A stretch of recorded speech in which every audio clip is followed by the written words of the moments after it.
Baik. Bismillahirrahmanirrahim. Alhamdulillahirabbil alamin wassalatu wassalamu ala nabiyyina mursalin wa ala alihi wa ashabihi wa man tabi'ahum bi ihsanin ila yaumiddin amma ba'du. Allahumma shalli wa sallim ala nabiyyina Muhammad wa ala alihi wa ashabihi wa man tabi'ahum bi ihsanin ila yaumiddin amma ba'du. Rabbi shrah li sadri wa yassir li amri wahlul 'uqdatam min lisani yafqahu qawli. Para sahabat media agama Islam dan para pendengar Radio Riyadul Jannah rahimani wa rahimakumullah. Yang pertama kita panjatkan puja dan puji syukur kita kepada Allah Subhanahu wa taala yang dengan limpahan karunia dan rahmatnya kita bisa duduk kembali di hari yang penuh barokah ini. Tentunya kita berdoa kepada Allah Subhanahu wa taala agar keberkahan, kebahagiaan senantiasa meliputi kehidupan kita. Dan tentunya kita insyaallah akan melanjutkan pelajaran kita di siang hari ini berkaitan dengan rukun salat. Ya, masih dalam kitab Fathul Mu'in karya Al-Allamah Al-Milibari. Setelah kita menjelaskan di rukun yang ketiga yaitu takbiratul ihram, kemudian kita jelaskan syarat-syarat takbiratul ihram, maka kita akan mencoba masuk kepada rukun berikutnya yaitu rukun yang keempat, yaitu qiraatul Fatihah, membaca Al-Fatihah di setiap rakaatnya.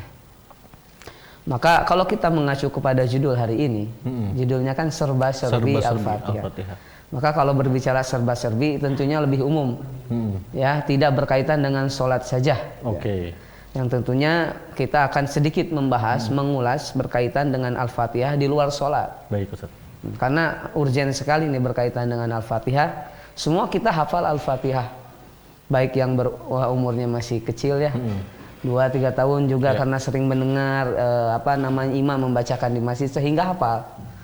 Ya, maka ini sangat urgen sekali ya. Kenapa saya ambil serba-serbi? Karena lebih umum sifatnya, bukan berkaitan dengan sholat. Walaupun di dalam kitab ini memang lebih dikhususkan bacaan Al-Fatihah berkaitan dengan rukun sholat ini. Tetapi tidak mengapa ya, sedikit saya akan sampaikan berkaitan dengan hukum-hukum yang berkaitan dengan Al-Fatihah ini. Sebelum kita lebih spesifik membahas berkaitan Al-Fatihah dengan rukun sholat ini. Maka yang harus kita ketahui ya, di dalam masalah Al-Fatihah ini yaitu berkaitan dengan asma Al-Fatihah, nama-nama surat Al-Fatihah. Artinya ternyata ada nama lain selain daripada surat Al-Fatihah yang mungkin sebagian kita mengetahui dan sebagian banyak yang tidak mengetahui. Nah, apa aja itu, Ustaz? Ya, yang masyhur kan Al-Fatihah ya, itu sudah umum ya. Nah, kenapa disebut Al-Fatihah? Karena Al-Fatihah adalah surat yang pertama, bukan pertama turun. Kalau pertama turun bukan Al-Fatihah. Nah, Al-Alaq ya. Nah, surat yang pertama atau urutan pertama di dalam Al-Quran. Nah, ini juga terkadang kita lupa ketika ditanya surat yang pertama apa, surat Al-Baqarah gitu. Sebagian kita lupa bahasanya Al-Fatihah termasuk surat di dalam Al-Quran.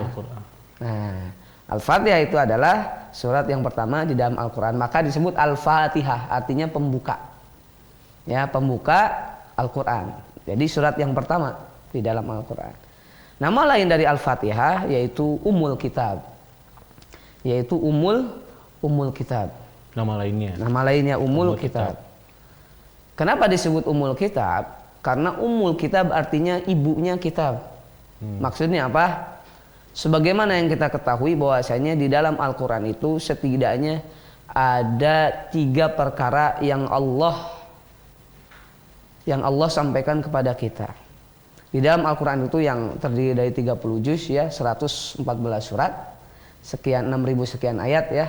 Itu sebenarnya ada 3 perkara yang Allah wasiatkan kepada kita semua. Yang pertama al-amru wan nahyu, perkara perintah dan larangan. Di situ ada perintah bertauhid, larangan syirik, perintah beribadah, larangan syirik, perintah sholat, larangan meninggalkan sholat, perintah zakat, larangan meninggalkan zakat. Kalau kita cek secara detail, yang pertama perintah dan larangan. Yang kedua al-khobar, al-mustaqbal wal khobarul madi, yaitu tentang cerita, kabar yang akan datang atau cerita yang telah lalu. Sebagai contoh, cerita yang telah lalu tentang kisah Musa dan Fir'aun, Qarun, kaum Tsamud, kaum Hud, kaum Ad, atau cerita para nabi yang lain. Itu diceritakan kan di dalam Al-Quran. Kemudian berita yang akan datang. Contoh berupa kenikmatan surga. Kan belum terjadi, tapi sudah Allah beritakan di dalam Al-Quran. Wahurun ain. Kemudian apa? Innalil muttaqina mafaza hadzaiqa wa a'naba. Nanti akan memakan buah-buahan, mendapatkan bidadari, kemudian akan mendapatkan telaga yang terbuat dari apa namanya? Susu, khamar, air jernih. Kemudian satu lagi apa? Madu. Itu sudah dikabarkan oleh Allah Subhanahu wa taala, dan masih banyak lagi contoh-contoh yang lain. Itu yang kedua. Kemudian isi Al-Qur'an yang ketiga itu adalah al-wa'du wal wa'id, ancaman dan janji. Janji bagi Allah Subhanahu wa taala untuk orang-orang yang bertakwa yang akan mendapatkan kebahagiaan di akhirat nanti. Kemudian ancaman apa? Ancaman bagi orang-orang yang durhaka, yang berbuat syirik, yang bermaksiat kepada Allah Subhanahu wa taala akan mendapatkan kerugian di akhirat nanti. Maka 3 poin itu. Nah, di dalam Al-Fatihah itu 3 perkara tersebut ada ya. Ada ya. Di dalam Al-Fatihah. Maka disebut Ummul Kitab, ibunya Al-Quran, kitab Al-Quran. Kenapa? Karena maknanya ya ada dari 3 sisi tadi, 3 poin tadi. Maka disebut Ummul Kitab. Kemudian nama lain selain dari Al-Fatihah, Ummul Kitab apa? Sab'un minal mathani. Baru ya tahu ya. Sab'un minal mathani. Kenapa disebut sab'un minal mathani? Karena di dalamnya terdapat pujian untuk Allah Subhanahu wa taala. Alhamdulillahirabbil alamin. Rabb, pencipta alam semesta ya. Ar-Rahmanir Rahim, Maha Pengasih dan Maha Penyayang ya. Maka disebut sab'un minal mathani. Kemudian nama lain sebenarnya banyak ini namanya ya. Total ada berapa, Ustaz?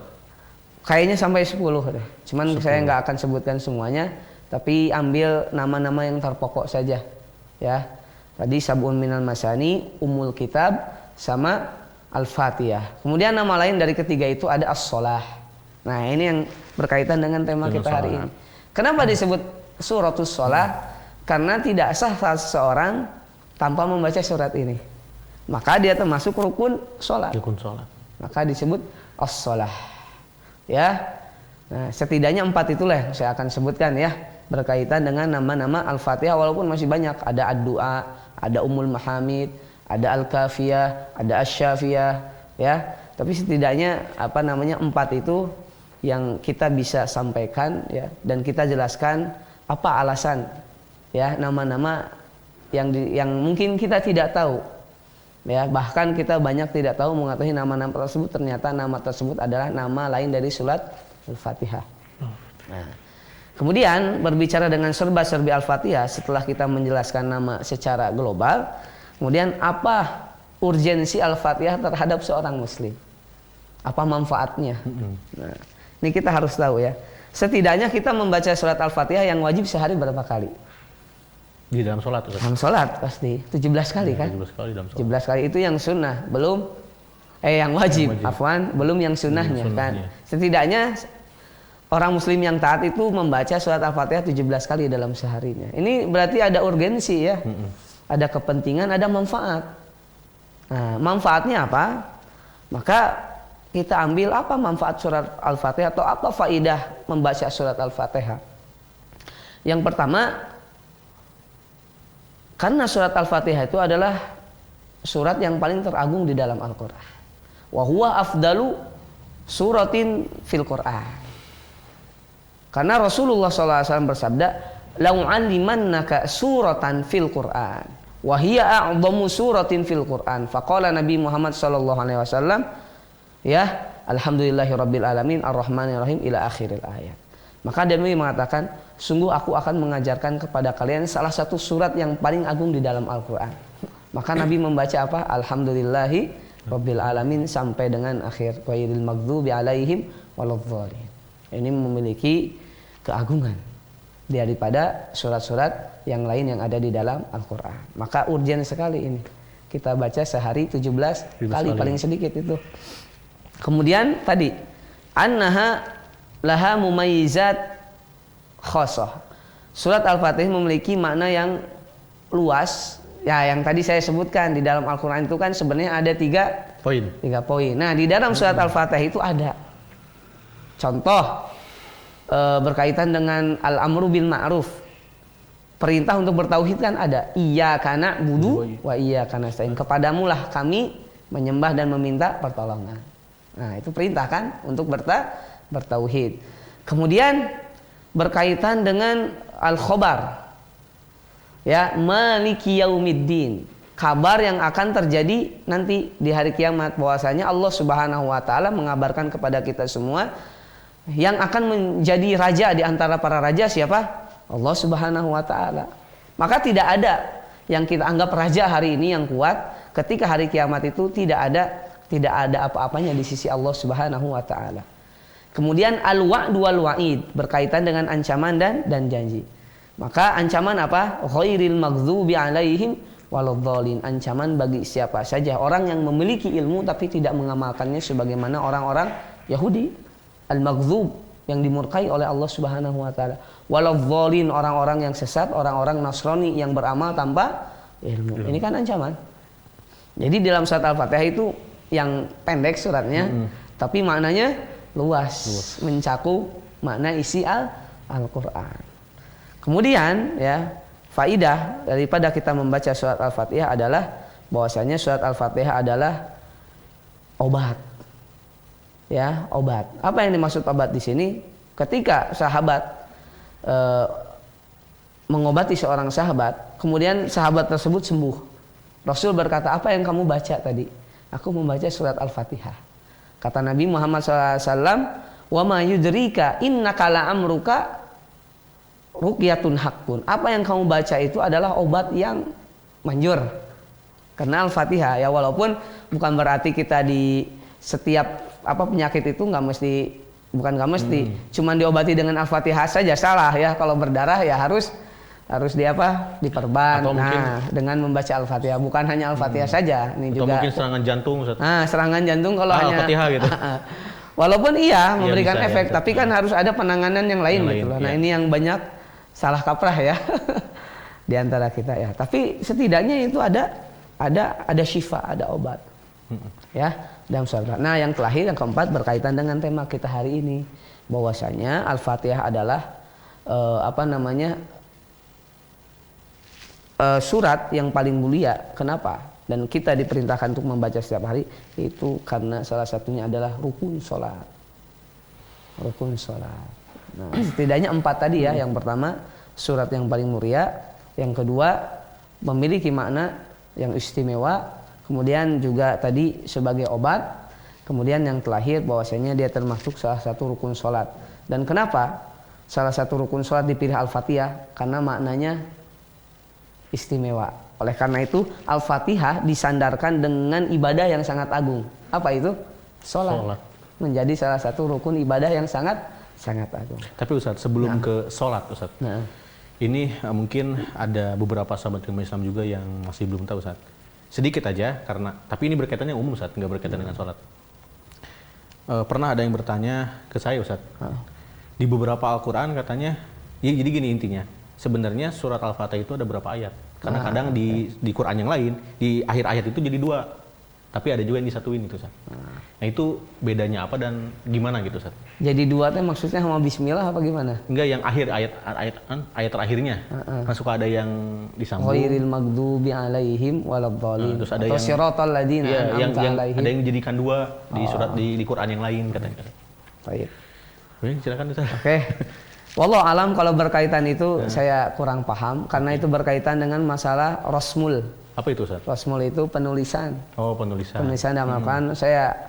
Saya juga baru tahu ini, dapat ilmu baru ya. Ada mungkin dari kalimat ini ya, ayat ihdinas siratal mustaqim siratal ladzina an'amta alaihim. Mungkin itu, dijadikan satu ayat. Saya juga kemudian belum tahu sih Ustaz. Siratal ladzina an'amta alaihim ghairil maghdubi alaihim waladhdallin. Wallahu alam, yang saya tahu itu wakaf saja Oh gitu. Masih satu ayat ya. Makanya saya kurang paham apakah memang ada penulisan seperti itu. Kalaupun ada, nah itu berkaitan dengan masalah rasem dan itu bukan ranah saya. Baik. Oh. Jadi ya itulah mudah-mudahan ya. Karena memang ada yang bertanya gitu juga Ustaz. Tapi mungkin gitu ditahan ya Ustaz. Mungkin nanti kita bahas di program yang lain karena ada Hayatuna. Kita lanjutkan ya Ustaz. Tapi Ustaz sebelum dilanjutkan Ustaz. Baru ingat ternyata saya salah bertanya Ustaz. Oh gitu. Yang tadi mesti yang nyambung yang tadi nanti dibahasnya singkat aja Ustaz. Jadi maksudnya ada Quran yang di bismillahnya itu jadi ayat pertama. Ada Quran yang di bismillahnya itu tidak bagian dari ayat gitu Ustaz. Nah itu apa bedanya dan gimana Ustaz? Baik. Insyaallah kita akan bahas itu ya. Oke. Insyaallah kita akan bahas. Saya simpan dulu pertanyaan Baik ini ya. Ustaz. Baik. Aja Ustaz. Para pemirsa MGI TV dan para pendengar Radio Riyadhul Jannah rahimani wa rahimakumullah. Alhamdulillah kita masuk segmen yang kedua dan kita akan melanjutkan pembahasan berkaitan dengan rukun salat yang keempat yaitu qiraatul Fatihah, membaca surat Al-Fatihah. Maka muallif Al-Alamah Al-Milibari dalam kitabnya Syarh Fathul Mu'in mengatakan la salata liman lam yaqra bi Fatihatil kitab. Alasan daripada Al-Fatihah merupakan rukun di dalam salat berdasarkan hadis Nabi Muhammad sallallahu alaihi wasallam. La salata liman lam yaqra bi Fatihatil kitab.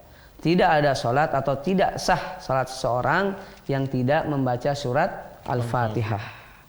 Maka di sini disebutkan ai fi kulli raqatin, dalam setiap ruku illa raqatin mashu. Wajib kita dalam madhab Syafi'iyah wajib membaca surat Al-Fatihah di setiap rakaatnya kecuali ketika kita mendapati imam sedang ruku.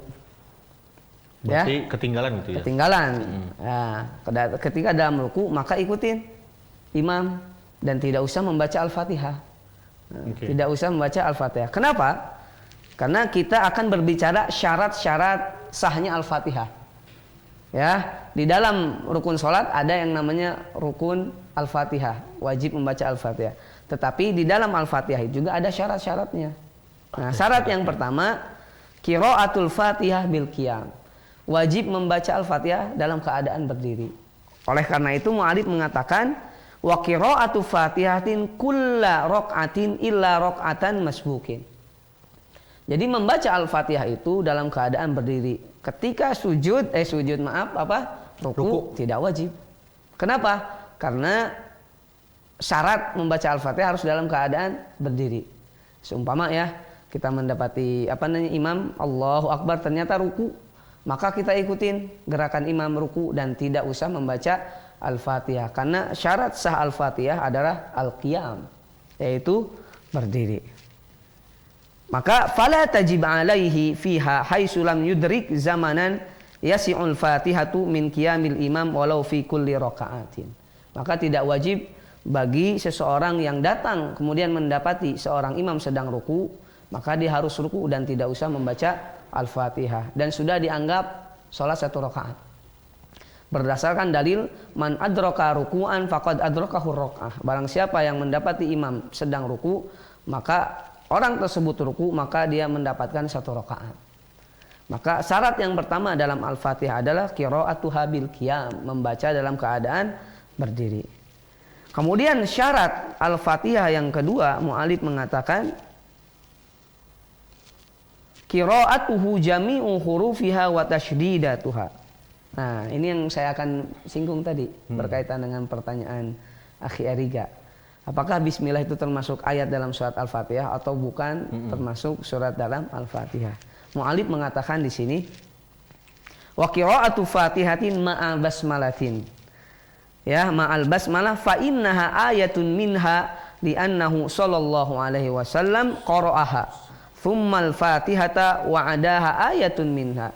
Wa kadza min kulli suratin ghairu bari'atin ma tashdidatin fiha wa hiya arba'ah asyar. Tadi kita berbicara syarat Al-Fatihah yang kedua adalah membaca semua huruf Al-Fatihah dan tasydid-tasydidnya. Maka mu'alif mengatakan bismillah itu termasuk ayat di dalam surat Al-Fatihah. Begitu juga dengan mayoritas pendapat madhab Syafi'iyah, hampir semua.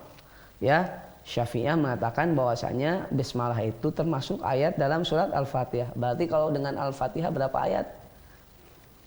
7 ya? 7 ayat. 7 ayat. 7 ayat. Kenapa? Karena Nabi Muhammad SAW mengucapkan itu. Dan di dalam madhab Syafi'iyah bahwasanya bismillah itu masuk surat Al-Fatihah dan juga masuk kepada surat yang lainnya. Nah, ini ada poin tambahan. Jadi masuk kepada surat Al-Fatihah dan masuk kepada surat yang lainnya. Oleh karena itu ketika seorang imam membaca misalnya surat Al-Lahab ya, setelah membaca Al-Fatihah, maka dia juga membaca Bismillahirrahmanirrahim. Kenapa? Menurut madhab Syafi'i bahwasannya Bismillah juga termasuk ayat di dalam surat-surat yang lainnya. Nah, maka ini permasalahan ijtihadiyah ya. Sebagian ulama ada yang mengatakan bahwasanya Al-Fatihah itu juga masuk dalam surat Al-Fatihah tapi tidak termasuk kepada surat-surat yang lainnya. Nah, dan sepakat ya terkhusus surat Taubah. Maka surat At-Taubah itu tidak dimulai dengan Bismillahirrahmanirrahim. Tidak dimulai dengan Bismillahirrahmanirrahim surat At-Taubah. Kemudian ada sebagian ulama mengatakan Bismillah itu tidak termasuk dalam surat Al-Fatihah, tidak termasuk surat di dalam Al-Quran kecuali dalam surat An-Nahl. Afwan surat An-Naml. Karena ayatnya ada. Ketika Nabi Sulaiman alaihissalam memberikan surat kepada Ratu Belqis di dalam ayatnya innahu min Sulaimana wa innahu bismillahirrahmanirrahim. Karena ayatnya ada. Ya, nah ini masalah ijtihadiyah saja. Tapi yang dipilih oleh mu'alif di dalam kitab ini bahwasanya bismillah termasuk ayat dalam surat Al-Fatihah dan termasuk ayat dalam surat-surat yang lain. Nah maka kalau antum mendapatkan versi Arab nggak masuk itu, cuma 6 ayat Quran yang versi Arab ya, karena itu rata-rata orang Saudi Hambaliyah, dan Hambaliyah mengatakan bukan termasuk ayat di dalam Al-Quran. Sedangkan cetakan Indonesia itu masuk, karena mayoritas kita Syafi'iyah ya, dan Syafi'iyah mengatakan bahwasanya basmalah masuk kepada ayat surat Al-Fatihah dan surat yang lainnya. Nah maka itu syarat yang kedua. Syarat kedua Al-Fatihah adalah membaca seluruh huruf yang ada di dalam surat Al-Fatihah dan tasydid-tasydidnya. Kalau kita kalkulasikan, huruf yang ada di dalam Al-Fatihah itu ada 100 berapa? 156. 156 dengan tasydidnya. Nah, kecuali kalau kita membaca kalimat Maliki Yaumiddin kita pendekkan Maliki Yaumiddin. Ada di sebagian riwayat dan itu tidak akan saya bahas. Hanya sekedar informasi saja. Kalau kita baca yang masyhur, yang hafaz, yang kita sering dengar itu kan Maliki Yaumiddin, maka total 156 ayat. 156. Yang tasydid itu juga harus ditasydidkan. Contoh, Alhamdulillahi Rabbil. Banyak ada tasydid kan? Kalau seandainya kita membacanya Alhamdulillahi Rabbil Alamin tanpa ditasydidkan, maka menurut mu'alif di sini batalat sholatuhu, sholatnya batal. Sholatnya tidak sah. Karena kenapa? Mengurangi huruf yang ada di dalam surat Al-Fatihah. Berarti urgent sekali berarti. Ya, urgent. Al-Fatihah itu ya selagi kita mampu dan tahu hukumnya, masalah makhrajnya ataupun tasydidnya tadi tidak boleh dikurangi. Contoh kita tahu Alhamdulillahi Rabbil, bahwasanya banyak tasydid itu. Sedangkan di dalam kaidah bahasa Arab itu yang tasydid itu dihitung berapa huruf? 2 huruf. Kalau kita katakan Alhamdulillahi Rabbil Alamin berarti mengurangi 1 huruf, maka tidak sah. Sekarang gimana kalau misalnya ada siapa saja ya, baca Al-Fatihah tapi itu Ustaz, jadi hanya sekedar baca aja Bismillahirrahmanirrahim, Alhamdulillahirrahmanirrahim dalam sholat. Selama ini itu sholatnya gimana Ustaz? Baik. Itu mungkin nanti kita akan jelaskan ya berkaitan dengan istilah lahan sogir walahan kabir, atau disebut kesalahan besar dan kesalahan kecil. Tapi intinya tadi syarat yang kedua di dalam Al-Fatihah adalah membaca seluruh huruf Al-Fatihah dan tasydid-tasydidnya. Berarti penting ya untuk dipelajari. Ya. Berarti dari mulai kita masih kecil harusnya Ustaz ya? Ya harusnya. Ya karena urgen sekali Al-Fatihah itu berkaitan dengan rukun sholat. Ya setidaknya kalau belum fasih membaca surat yang lain, usahakan Al-Fatihah itu benar gitu loh. Jadi pengen dicek nanti Ustaz bacaannya. Boleh dihayatin nama Al-Quran nanti ya. Ya insya Allah nanti. Insya Allah ya dia. Kemudian syarat yang ketiga kita lihat ya. Nah, sebelum ke syarat yang ketiga, saya tertarik tadi dengan pernyataan Eriga. Bagaimana dengan Al-Fatihah yang sering kita dengar ya, yang kurang tepat makhrajnya, panjang pendeknya, ataupun orang itu nggak sadar salah. Orang itu nggak sadar. Wallahu alam, jika seandainya orang tersebut tidak tahu, maka ma'fu anhu, dimaafkan. Tetapi dituntut dia untuk belajar. Ketika sudah tahu itu. Nah, ketika sudah tahu dituntut untuk belajar. Karena kenapa? Di dalam kesalahan itu kan ada dua, yang disebut lahan jali, lahan khofi. Di dalam pembacaan surat Al-Fatihah ada sebut lahan jali, itu lahan yang fatal, yang bisa mughayyirul makna, yang bisa merubah makna. Nah, jika seandainya merubah makna, maka jelas sholatnya tidak sah. Contoh, di sini disebutkan, lihat ya, aulahnan, di sini sudah dibahas. Aulahnan yughayyirul makna kakasritain an amta aw dhammuha. Jadi dalam kalimat Al-Fatihah itu ayat ihdinas iyyaka na'budu ghairil maghdub, apa ayatnya? An'amta alaihim kan? Nah, kalau kita rubah an'amti atau an'amtu, itu jelas merubah makna. Jelas merubah makna. Maka sah atau tidak? Kalau dia tahu hukumnya, jelas tidak sah, batal. Kenapa? Karena mughayyiran lil makna, merubah makna. Ada yang sifatnya lahan la yughayyirul makna, di sini disebutkan. Sifatnya yang salah, yang tidak merubah makna. Contoh, dalam kalimat alhamdulillahi rabbil alamin, kita ubah daknya jadi fathah. Alhamdulillahi rabbil alamin, contoh. Dia tahu itu salah. Maka bagaimana hukumnya? Kalau dengan sengaja ya nggak boleh. Tapi sah gak sholatnya? Tetap sah. Termasuk anu cadel, Ustaz? Nah, cadel jelas. Yang sengaja tahu aja tetap sah, walaupun tidak boleh, tapi tetap sah karena tidak merubah makna. Alhamdulillah dengan alhamdulillah tidak merubah makna. Baik. Nah, kalau cadel apalagi. Tetapi sifatnya yang merubah makna, artinya merubah makna, maka wallahu alam batal. Kecuali memang tidak tahu. Maka syarat yang kedua itu membaca seluruh huruf Al-Fatihah dan tasdidnya. Begitu juga dengan makhrajnya. Di sini disebutkan Kak Eriga supaya tambah jelas. Begitu juga dengan kalimat dho dan dho. Di Al-Fatihah disebutkan ghairil maghdu dengan huruf dhad. Maka ketika merubah makhrajnya jadi huruf dho, maka merubah makna. Maka sah tidak sholatnya? Tidak sah. Karena merubah makna.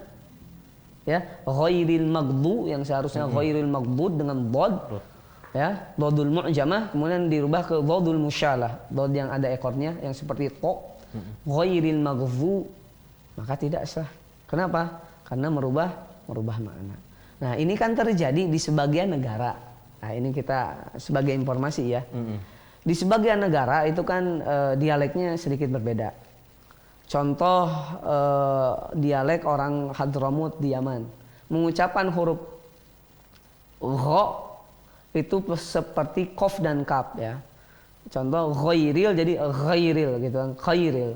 Nah, kalau dia tahu hukumnya dan bisa belajar, maka tidak boleh untuk meninggalkan. Nah, untuk meninggalkan walaupun sehari-harinya dialeknya seperti itu. Tapi untuk surat Al-Fatihah atau membaca ayat yang lain tidak boleh dipraktekkan.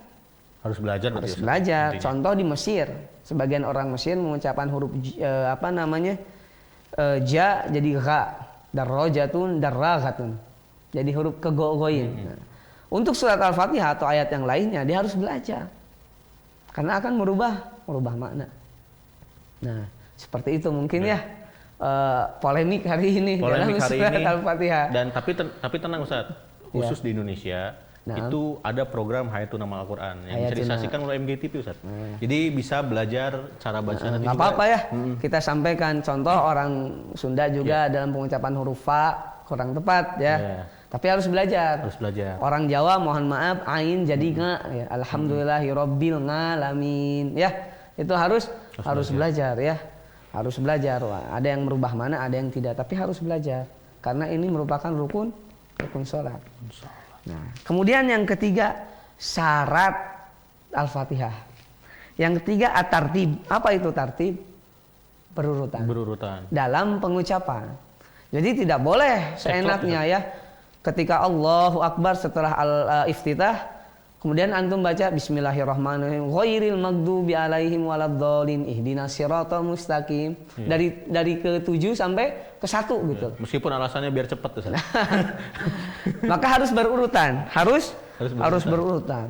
Karena ini merupakan syarat sahnya surat Al-Fatihah. Ya, harus berurutan. Maka nggak boleh kita ngacak random. Ayat 4 dulu gitu, ayat 3 dulu. Nah, enaknya ayat 3 dulu misalnya. Nah, itu nggak boleh. Ya. Berbeda dengan kita membaca surat lain. Ketika setelah membaca surat Al-Fatihah, kita baca penggalan ayat di dalam Al-Quran. Boleh ayat 5 langsung. Contoh dalam Al-Baqarah mungkin langsung khotamallahu ala qulubihim tanpa diawali alif lam mim. Boleh? Boleh. Tapi kalau Al-Fatihah nggak boleh. Tapi itu Ustaz yang nggak boleh diceklok itu hanya ketika sholat atau misalkan ketika baca Quran Ustaz? Ya ketika sholat, terus kalau misalnya baca Quran kita ihdinas sirat langsung ke ihdinas siratal mustaqim, boleh saja. Baik. Tapi untuk sholat tidak boleh, syaratnya harus at-tartib sesuai urutan. Wallahu a'lam. Kemudian di sini yang terakhir ini berkaitan dengan syarat Al-Fatihah, yaitu al-muwalah. Pernah dengar al-muwalah? Al-muwalah itu harus konsisten, berkesinambungan dalam membaca Al-Fatihah.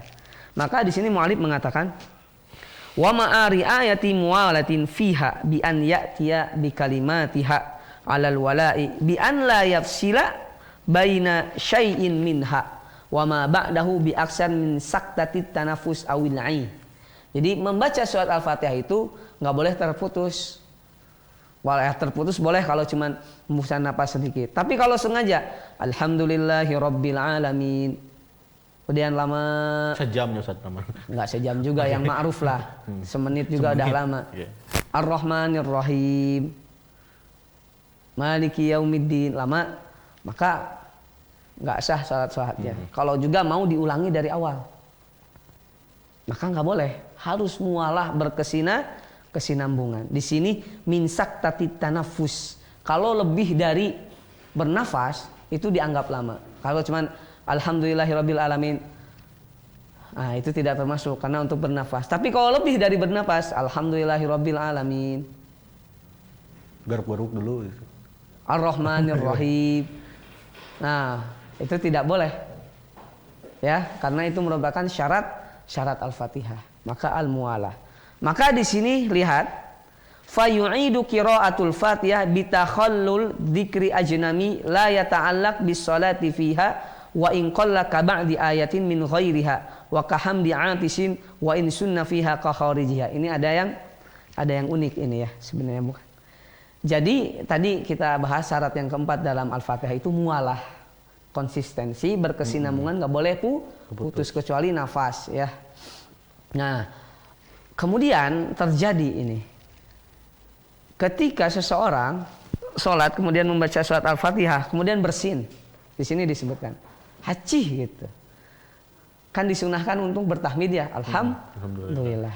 Nah, sekarang boleh gak ketika kita bersin di tengah-tengah baca surat Al-Fatihah, alhamdulillahirabbil alamin arrahmanirrahim, kemudian bersih, boleh gak mengucapkan alhamdulillah?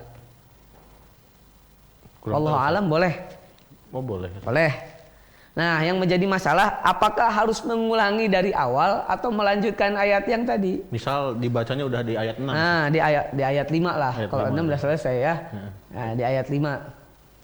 Di ayat 5 ya, di ayat 5 ayat 4, kemudian bismillahirrahmanirrahim. Nah, maka Al-Allamah Al-Milibari dalam kitab ini kalau berkaitan atau tidak berkaitan dengan sholat, maka dia harus mengulangi dari awal. Karena yang namanya bersin tidak berkaitan dengan sholat, betul? Tidak. Maka boleh alhamdulillah sah sholatnya, sah.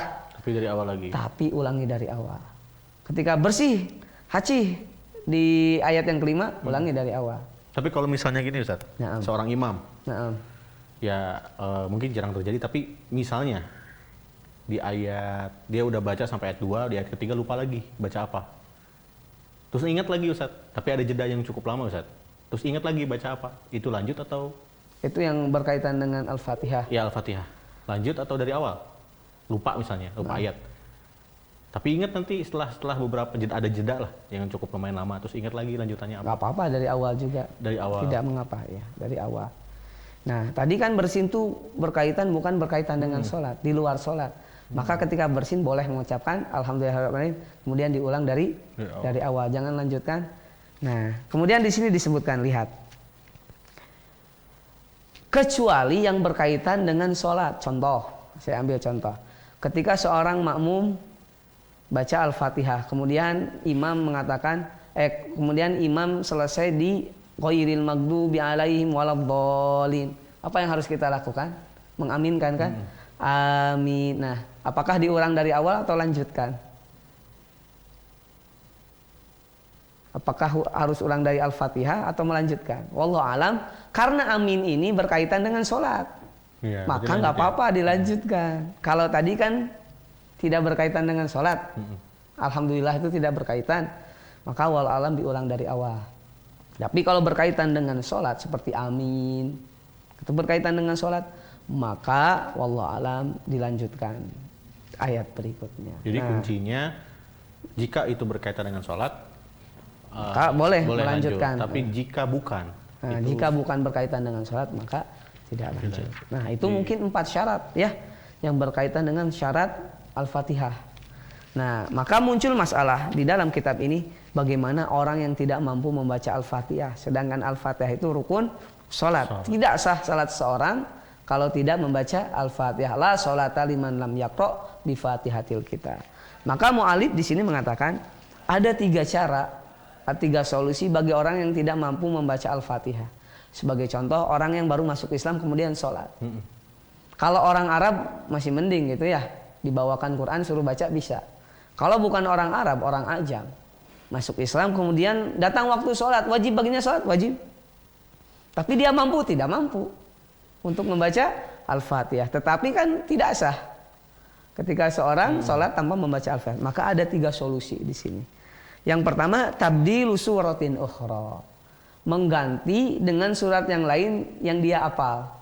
Mungkin nggak terjadi ini. Seperti ya, dia nggak hafal surat Al-Fatihah tapi hafal surat yang lain.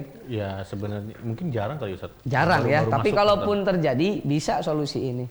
Ya. Seperti mungkin di Indonesia ini kan mayoritas Muslim ya. Mungkin dia nggak hafal surat Al-Fatihah, tapi sering dengar orang baca surat Qul-Hu gitu ya.